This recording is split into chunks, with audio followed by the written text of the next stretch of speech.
Christina Dalcher, good evening. Thank you very much for being with us. Thanks for having me on your show. I'm honored. Thank you. You are a doctor of linguistics, and you wrote your first novel, which is VOX.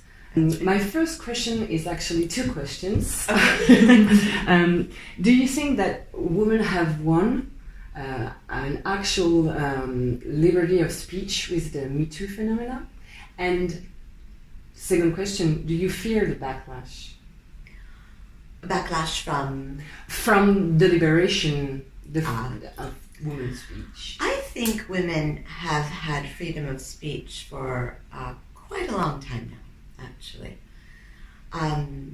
So the Me Too movement obviously was really not so much about freedom of speech as it was about giving women a support system so that if they came forward and spoke about some past trauma, specifically sexual trauma, or if they had been preyed on by someone, they felt that they could come and say something and that there would be other people behind them.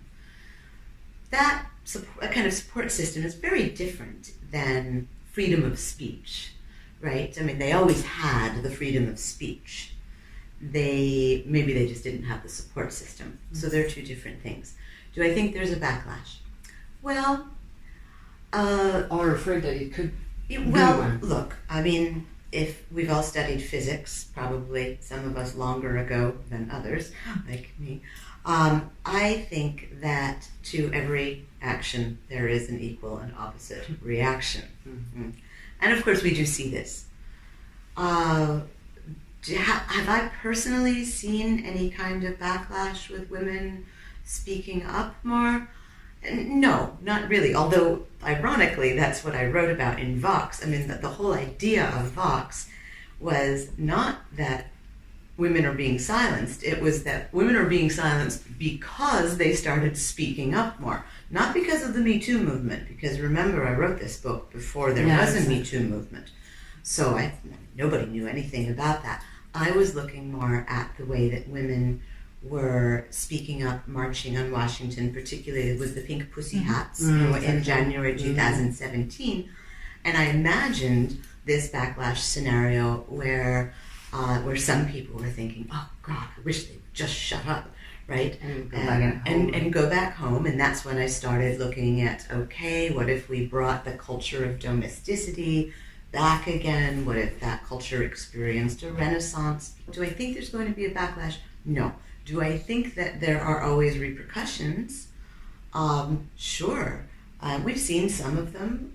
We need to be careful. I think we need to tread lightly because I'm not sure that it's good for us to be in a place where we automatically believe someone because of his or her gender and we automatically disbelieve someone else because of his or her gender.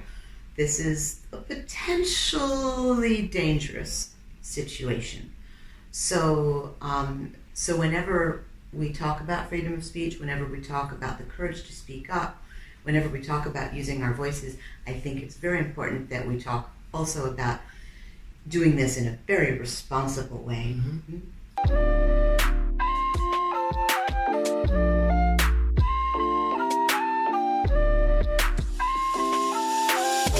What should we pay attention to? What could we learn from your novel, from this dystopie? Well, there are a couple of things that I really like about VOX. One of them is that there's this sense in which Jean McClellan, my protagonist, went through a period that was a critical period, a period in which she needed to use her voice or lose it. Now, we know from the very beginning of the book that she did not use her voice, and the consequence was that she lost it. The nice analogy with linguistics, and particularly with language acquisition here, is that we're all familiar with how small children acquire language. Notice I use the word acquire, not learn. If Chomsky would say that we are all wired for language, biologically wired for language, and that we just require input in order to kind of activate that acquisition mechanism. However, getting back to use it or lose it, what do we know about language acquisition? There's a critical period there as well. In language acquisition, that critical period lasts until about 14 years old. Okay, puberty, adolescence. If you don't, from when you are born. From when you are born, exactly. If you don't learn your first language, and whatever first language it is, by that time, you are probably not going to acquire language at all. And what are the consequences of it? See? The consequences, if you don't have language, if language is the thing that separates, one of the major characteristics that separates humans from the rest of the animal kingdom, then humans without language we're just another great ape.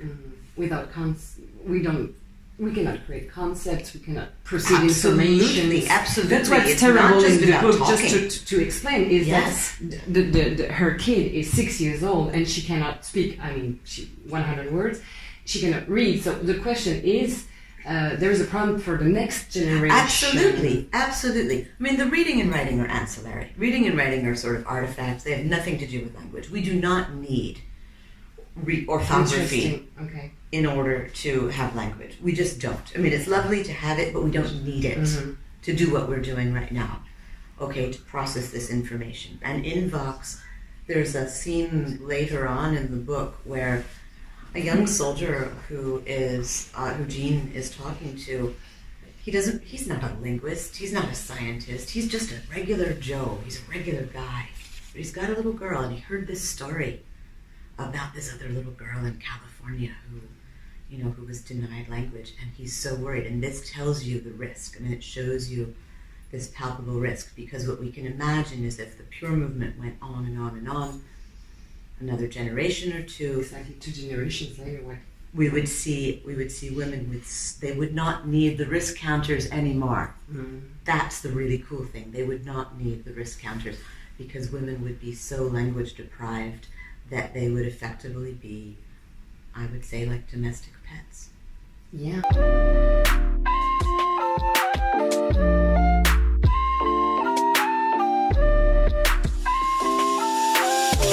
What does that book tell us about the United States today? I mean, there is the pure movement.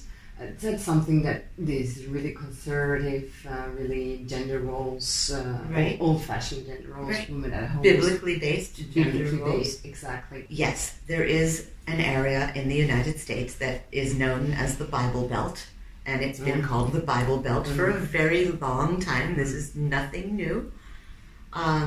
This is, generally a concentration of, of Christians. There are obviously some sects of Christianity that are much more conservative than others, much more fundamentalist than others. So in VOX, I'm talking about an extremely fundamentalist, extremely out there in the margins kind of a sect that's small, but that was very powerful and gained a lot of momentum. The fact is that in the United States today, there are Christian communities, that just kind of want to make the rest of the world go away and be very, have this kind of culture of domesticity inside of them, close themselves off from the world.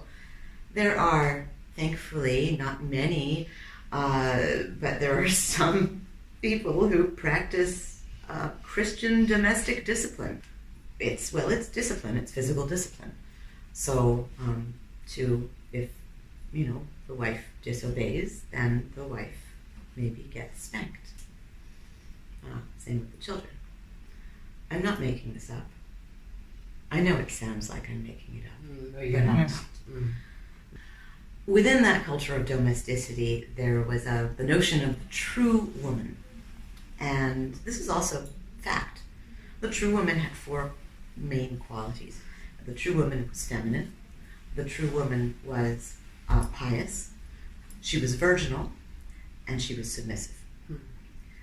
Now, little known fact. Originally, when I wrote the first draft of VOX, the pure movement was called the true movement. I had to change this because right now, today, there is a true woman movement in the United States. It has a manifesto, and in their manifesto, this is run by women, just so everybody knows. This is a true woman movement that is run by women. The manifesto is written by women. The manifesto is signed by women. The manifesto says things like, our role is to submit to our husbands. Things like that. Every part of the manifesto includes a citation of its source, which is from one or another biblical verse. So yes, this is real. This is real.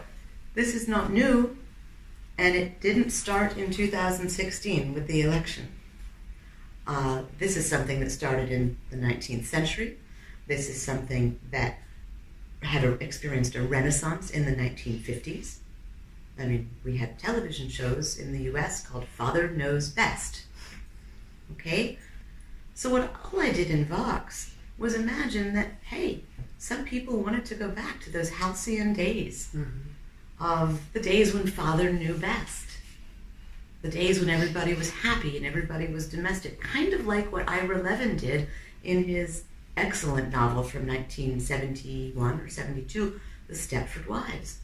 Okay, Ira Levin had, the men in this town of Stepford, Connecticut, got together and they started turning their liberal wives into robots. I made it a lot easier. I don't need to turn them into robots. That's too much work. All I had to do was give them 100 words a day. Thank you very much. My pleasure. It was really interesting. It's a captivating subject, captivating book, frightening a little bit, though really important, really crucial. So. I've been reading Stephen King since I was 13 years old, so the horror was going, the inside was going to come out sooner or later. Yeah, it was growing, So and 37 years of Stephen King does something to a person. That explains things. It does. A little bit. Thanks again. Thank you.